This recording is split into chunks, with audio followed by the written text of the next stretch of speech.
घरे तब बवाल कोले राजा जी तो देवरे के संगे खुलिया में कोले में राजा जी तो देवरे के संगे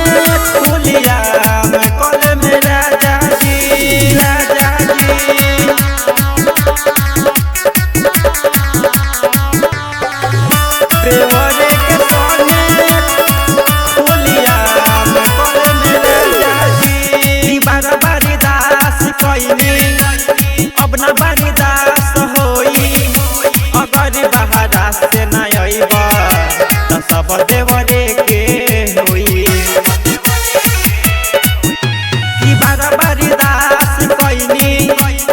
अब ना बारी दास होई अगर बहारा से ना आइब तो सब देवरे के होई भले नई हरवे में रुकी झेलले हम राजा जी तो देवरे के संगे खुलिया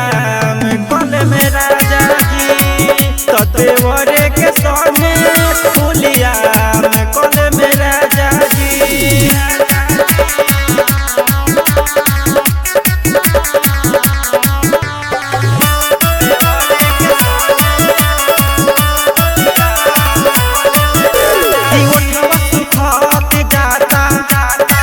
बना उठत जाता हकी सुन ले अमर जी तोहरा ना बतिया बुझल जाता कि उठवा सुखत जाता कि जो बना उठत जाता कि सुमन साजन जी तोहरा ना बतिया बुझल जाता जल्दी आ जाना तो सरिया में कोले में राजा जी तो देवरे के संगे खुलिया